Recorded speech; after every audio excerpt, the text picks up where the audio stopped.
Welcome, everyone. Today, we're diving into the fascinating world of effective management. It's like the backbone of any successful business. Imagine trying to steer a ship without a captain. Without effective management, you just end up drifting aimlessly, right? Yeah, that makes total sense. But, what do you mean by effective management? Is it just about making sure people do their jobs? Or is there more to it? Great question. It's definitely more than just ensuring tasks get done. Effective management involves setting clear goals, motivating your team, and ensuring everyone is aligned with the company's vision. For instance, I once worked with a team that was all over the place. Everyone had their own agenda. But once we established a clear direction, it was like flipping a switch. Wow, that sounds intense. So did you have to do anything special to get everyone on the same page? Laughs. Absolutely. We held a series of workshops to foster communication and collaboration. It was like building a bridge between departments. You know, when you see a bridge, it connects two sides that were once separate. That's what we aim to do, create connections. I can see that, but what if someone just doesn't want to cooperate? What do you do then?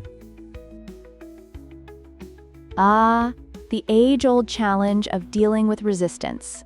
It's crucial to understand the root of their reluctance. Sometimes, it's fear of change or feeling undervalued. I remember a colleague who was resistant to a new software implementation. But after a one-on-one conversation, we discovered he just needed more training. Once he felt confident, he became one of the biggest advocates for the change. Oh, that's interesting. So it's you have to be a bit of a psychologist too, right? Laughs. Exactly. Management is as much about understanding people as it is about processes. Think of it like being a gardener. You can't just throw seeds in the ground and expect a garden to flourish. You have to nurture each plant, understand its needs, and create the right environment for growth.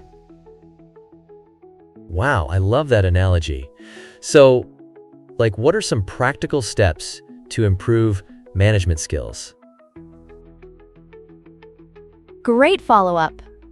One practical step is to actively seek feedback from your team. It's like having a mirror that reflects how you're doing. I once implemented a monthly feedback session, and it was eye-opening. We discovered areas for improvement that I had no idea existed. That sounds super helpful. But, what if people are too shy to give honest feedback? Laughs. That's a valid concern. Creating a safe space is key. You can start by sharing your own experiences and vulnerabilities. When people see that you're open to feedback, they're more likely to share their thoughts. It's like building trust. Once it's established, communication flows much more freely. I see. So it's all about creating that environment, right?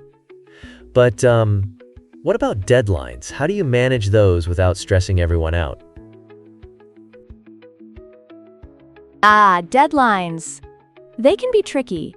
It's important to set realistic deadlines and communicate them clearly. I once had a project with a tight deadline, and instead of just pushing my team, I involved them in the planning process. They felt more invested and motivated to meet the deadline. Oh, that's smart. So it's getting everyone to buy into the timeline? Laughs. Exactly. When everyone feels like they have a stake in the outcome, they're more likely to go the extra mile. It's all about teamwork and collaboration. Wow, I'm learning so much. So what's the biggest takeaway you'd want someone to remember about effective management?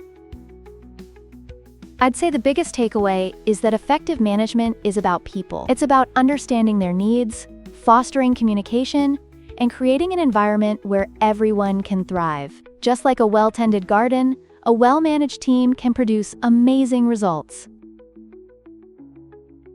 I love that. It's you're not just managing tasks, you're managing people's potential. Laughs. Exactly. And when you tap into that potential, the sky's the limit. So, let's keep this conversation going.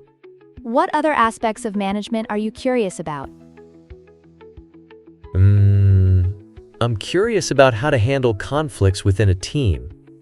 Like, what do you do when people just don't get along? Conflict resolution. That's a crucial skill.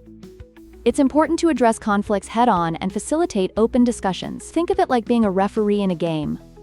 Sometimes you have to step in to ensure fair play. Oh wow, that's a cool way to put it. So like, you have to be neutral and help them find common ground, right?